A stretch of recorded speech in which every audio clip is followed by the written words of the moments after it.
নমস্কার বন্ধুরা, আমি Priyanka. Welcome back to my channel. বন্ধুরা, আজকে আমি বানিয়ে দেখাবো পেঁয়াজ কলির চচ্চড়ি। তো পেঁয়াজ কলি, বেগুন আর ফুলকপি আর টমেটো আলু দিয়ে আমি একটা চচ্চড়ি বানিয়ে দেখাবো। তো নিরামিষ পদ্ধতিতে দেখাবো। তো এখানে কিন্তু আমি পেঁয়াজ কলি নিয়েছি বেশ খানিকটা। এগুলো কিন্তু সবই সবজিগুলো কিন্তু ধোয়া। তো এবার আমি কুটে নেব। তো দেখুন, আমি কিন্তু এক এক করে সব সবজিগুলো কেটে নিয়েছি। পেঁয়াজ কলি, ফুলকপিটাও কেটে নিয়েছি, আর বেগুন, আলু, কাঁচা টমেটো, লাল টমেটো, এগুলো কিন্তু সবই কেটে নিয়েছি। আরও সবজি কিন্তু আছে, তো একটা থালায় ধরিয়ে নিয়ে বলে তো আমি রেখে দিয়েছি, ওইগুলোও অ্যাড করব। তো দেখুন, আমি কিন্তু এখানে বেশ খানিকটা তেল দিয়ে দিচ্ছি। তো তেলের মধ্যে একটু সামান্য একটু নুন আর সামান্য একটু হলুদ গুঁড়ো দিয়ে দিচ্ছি। তেলটা একটু নাড়াচাড়া করে নেব। এইবার আমি সবজিগুলো এক এক করে ভাজবো। আমি কিন্তু একসঙ্গে দেবো না, একসঙ্গে দিলে কিন্তু ভালো লাগবে না অতটা খেতে। তো আলাদা আলাদা করে ভেজে নেওয়াটাই ভালো। তো সবার প্রথমে কিন্তু আমি বেগুনগুলো ভেজে নেব সুন্দর করে। খেতে কিন্তু চচ্চড়িটা হেভি সুন্দর লাগবে। আগে বেগুনগুলো সব ভেজে নেব, একসঙ্গে যা দিব এগুলো।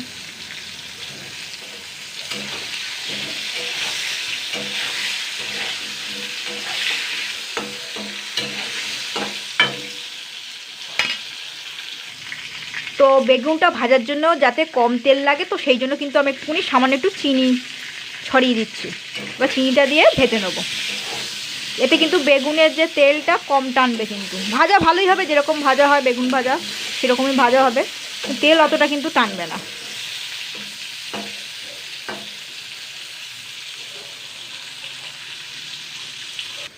তো বেগুনগুলো কিন্তু লাল লাল করে ভাজা হয়ে গেছে। তো বেগুনগুলো কিন্তু এবার আমি তুলে নেব।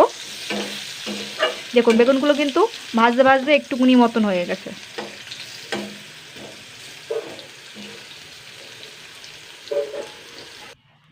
এবার আমি কিন্তু আলুগুলো দিয়ে দেবো। এর মধ্যে আমি এক্সট্রা করে আর নুন হলুদ দিলাম না, যেহেতু বেগুন ভাজার সময় দিয়েছিলাম।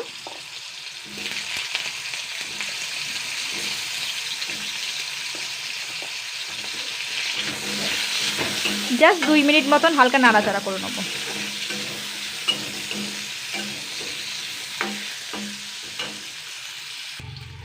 তো আলুটাও কিন্তু ভাজা হয়ে গেছে। তো বন্ধুরা, আমি একটা জিনিস একটু স্কিপ করেছি, সেটা হচ্ছে ফুলকপিটা না আমি একটু ভাপিয়ে নিয়েছিলাম।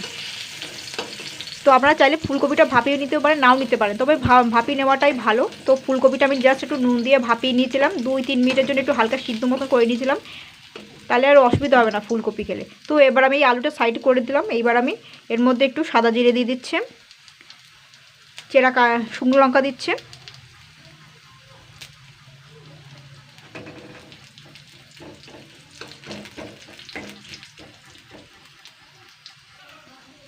তো 2 মিনিট ধরে একটুখানি হালকা করে জিরে আর শুকনো লঙ্কাটা একটু ভেজে নিয়েছি।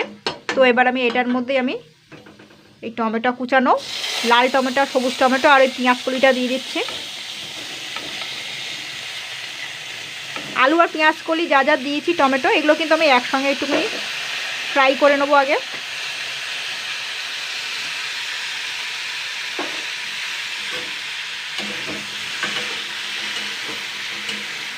দুই 3 মিনিট ধরে।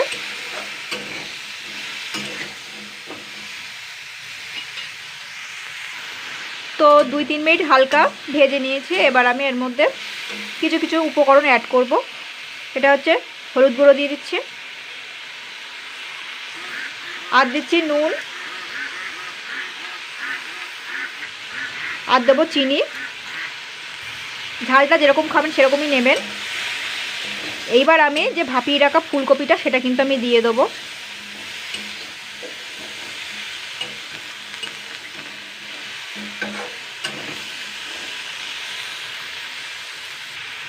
ফুলকপিগুলো না ভাপিয়ে নিয়েছিলাম, এই বাটিটার মধ্যে দিয়ে দিচ্ছি।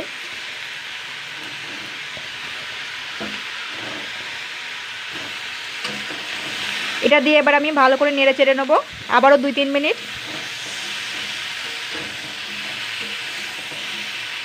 বেগুন কিন্তু এখন কোনো মতেই দেবো না, বেগুন দিলেই কিন্তু গলে যাবে। তো সবার প্রথমে বলেছিলাম যে বেগুনটা কিন্তু এখন দেওয়া যাবে না। তো এটাকে কিন্তু জাস্ট 2-3 মিনিট হালকা নাড়াচাড়া করে নিয়েছি সবজিটা। দেখুন সবজিটা কিন্তু অনেকটা পরিমাণই ছিল, 2 থালা ছিল, তো এটা কিন্তু ভাজতে ভাজতে দেখুন কমে এসছে। তো এবার আমি জল দিয়ে দেবো, 1 গ্লাসই জল দিচ্ছি। এ কিন্তু সিদ্ধ করতে করতে হাফ গ্লাসেরও কাছাকাছি কমে যাবে দেখুন, তাই কিন্তু আমি পুরো আর জল দেবো না, বেশি জল দেবো না, বেগুনটা পরে আগে সিদ্ধ করে নেবো তারপর। তো দেখুন এটা কিন্তু টানাতে টানাতে একদম পুরো কিন্তু এটা কিন্তু সিদ্ধ হয়ে গেছে। এবার আমি কিন্তু বেশ কয়েকটা কিন্তু বেগুন ভাজা দিয়ে দেবো, আর বেগুন ভাজা রেখে দেবো লুচির সঙ্গে খাওয়ার জন্য। হ্যাঁ, এই কটা রেখে দিলাম। এইবার এটাকে হালকা করে নেড়ে দিতে হবে কিন্তু, নাহলে ঘেটে ঘ হয়ে যাবে কিন্তু। না, একটু মশলা ব্যবহার করবো এখনও, এইভাবে থাক। এবার আমি এতে আদা বাটা ব্যবহার করছি। এর আদা বাটাটা লাস্টে দিলে না ভালো হয় খেতে, কিন্তু হেভি সুন্দর লাগবে। হালকা একটু লঙ্কার গুঁড়ো দিয়ে দিচ্ছি ওপর থেকে,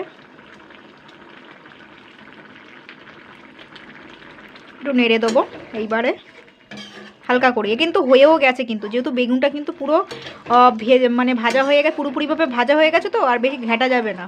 আর তরকারিটাও সিদ্ধ হয়ে গেছে, ওই জন্য বেগুনটা আমি লাস্টে দিলাম।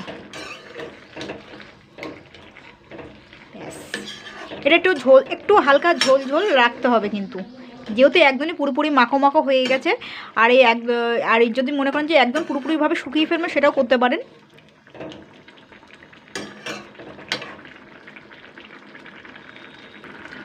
তো এটা কিন্তু হয়ে গেছে বন্ধুরা। তো এইভাবে ট্রাই করবেন পেঁয়াজকলির চচ্চড়ি। তো আমি একটু ঝোল রেখেছি যে এই ভাতের সঙ্গে বা রুটি পরোটার সঙ্গে খাওয়ার জন্য। আপনারা চাইলে একটুখানি আর একটু টানিয়ে নিতে পারেন। তবে কিন্তু এরকমই মনে হচ্ছে, কিন্তু এ কিন্তু ঠান্ডা হয়ে গেলে কিন্তু পুরো আরও কিন্তু টেনে নেবে জল, মানে জলটা আরও কমে যাবে ঠান্ডা হয়ে গেলে তরকারিটা।